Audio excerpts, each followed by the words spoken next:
agora chamada No Princípio, uma exposição no livro de Gênesis. Eu te convido a você abrir a sua Bíblia em Gênesis capítulo 38. Hoje vamos concluir esse capítulo lendo os versos de número 12 ao número 30. Gênesis capítulo 38, dos versos 12 a 30. Mas eu queria antes dar uma introdução acerca desse capítulo que, como eu disse semana passada, é um capítulo estranho, é um capítulo que você lê e você fica, por que esse capítulo está aqui? Qual o significado dele? O porquê dele? Numa sociedade, irmãos, onde as guerras, doenças, pandemias eram frequentes, era comum encontrarmos viúvas. Nesse contexto de Gênesis 38, era comum encontrarmos por viúvas. E no antigo Israel, lidava-se com esse problema através do casamento levirato, como eu expliquei na semana passada, para assegurar um herdeiro ao marido falecido. E do novo casamento das viúvas jovens, o mais rapidamente possível após esse período de luto. As viúvas costumavam vestir roupas especiais que as identificavam como tais. Visto que não tinham direito à herança do marido, a lei garantia a elas provisões especiais, permitindo a rebusca nos campos colhidos, conforme Ruth capítulo 2, impedindo que fossem oprimidas, Somente a filha viúva de um sacerdote poderia voltar com honra à casa de seu pai. As viúvas, assim como as mulheres casadas, elas não usavam véu. Elas vestiam uma roupa especial que as destacavam como viúvas. Essas roupas lhe garantiam o privilégio reservado pela lei às viúvas, como eu expliquei, a rebusca e uma porção do dízimo. Essas duas referências a esse lugar nessa narrativa indicam, irmãos, provavelmente se tratar de uma cidade, talvez a mesma chamada de Enã, cujo nome pode ser originado das fontes de águas locais. Porém, entretanto, a sua localização exata ela é desconhecida, embora se saiba que esteja relacionada ao território de Judá. E na cultura cananeia havia o costume da prostituição cultual como forma de promover a fertilidade. As devotas da deusa mãe Star, ou Anat, moravam no próprio santuário ou nas proximidades e se vestiam com um véu, como noivas simbólicas do deus Baal. Os homens podiam visitar o santuário e fazer uso dos serviços dessas prostitutas antes de semearem seus campos durante períodos importantes, como a época da tosquia ou da procriação de rebanhos. E dessa maneira, eles davam honra aos deuses e representavam o casamento divino numa tentativa de assegurar fertilidade e prosperidade em seus campos e rebanhos. E um modo característico de assinar um documento no Antigo Oriente Próximo era através de um selo cilíndrico contendo uma gravura ou inscrição esculpida. Memorize bem, guarde bem essa informação, porque ela vai ser muito importante. E que podia ser rolado no tablete de argila ou pressionado em cera. Talvez aqueles carimbos, alguns casais acham até romântico você queimar ali a cera e vir com tipo um carimbo e marcar ali a sua carta, lacrar a sua carta. Seria mais ou menos esse o selo cilíndrico. E foram descobertos pelos arqueólogos vários desses selos esculpidos em pedras preciosas ou semipreciosas, datados de quase todos os períodos após a Idade do Bronze. Geralmente, esse selo ele estava preso em um cordão de couro e usado ao redor do pescoço do seu proprietário. Na Palestina, é mais comum encontrar a estampa do selo do que o selo em si. E outra forma de identificação mencionada aqui é o cajado, um recurso de apoio para andar, que também funcionava como meio de incitar os animais e até como arma.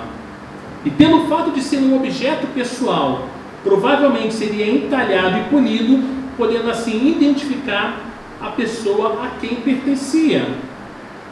A prostituição ou meretrício geralmente era punida com apedrejamento até morte. A sentença de morte atribuída a Tamar de ser queimada viva é excepcional. Essa sentença ela é prescrita em um outro contexto, somente no caso da filha de um sacerdote se envolver em meretrício e em situações de incesto. Vamos ler Gênesis capítulo 38, dos versos 12 a 23. Diz assim a palavra do Senhor: Algum tempo depois morreu a mulher de Judá, que era filha de Sua. Quando terminou o período de luto, Judá foi até onde estavam os tosqueadores de suas ovelhas, em Tina, e ele e seu amigo Ira, o adulamita. E alguém foi dizer a Tamar: Eis que o seu sogro está a caminho de Tina, para tosquear as ovelhas. Então ela tirou as suas roupas de viúva e, cobrindo-se com um véu, se disfarçou e se sentou à entrada de Enaim, no caminho de Tina, porque ela sabia que Selá já era homem e ela não lhe havia sido dada por mulher. Quando Judá a viu, pensou que se tratava de uma prostituta, pois ela havia coberto o rosto. Então se dirigiu a ela no caminho e lhe disse: Venha, quero ter relações com você. Acontece que ele não sabia que ela era sua nora. Ele respondeu: O que você me dá para ter relações comigo? Ele respondeu: Eu mando para você um cabrito do meu rebanho. Ela perguntou: Você deixa comigo alguma garantia até mandar o cabrito? Ele respondeu: Que garantia posso deixar com você? Ela disse: O seu selo, o seu cordão e o cajado que você tem na mão. Ele lhe deu os objetos, teve relações com ela e ela ficou grávida. Tamar se levantou e foi embora, tirou o véu e pôs outra vez as suas roupas de viúva.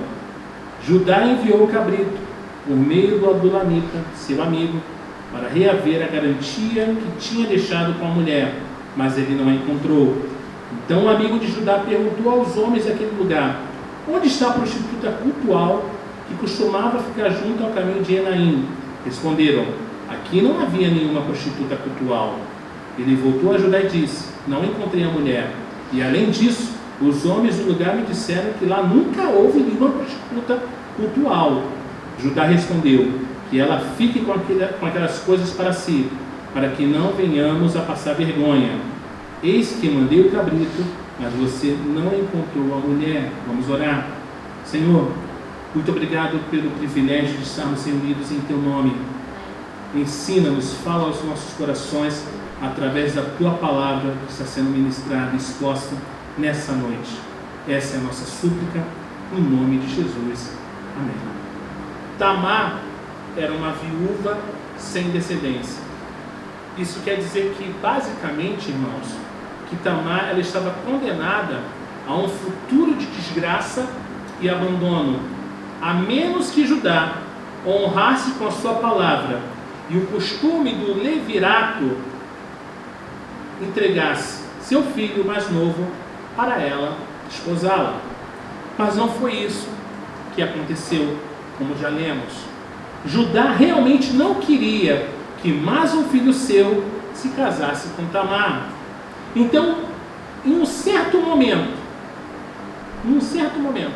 Judá subiu a um lugar chamado Tina para tosquiar as ovelhas.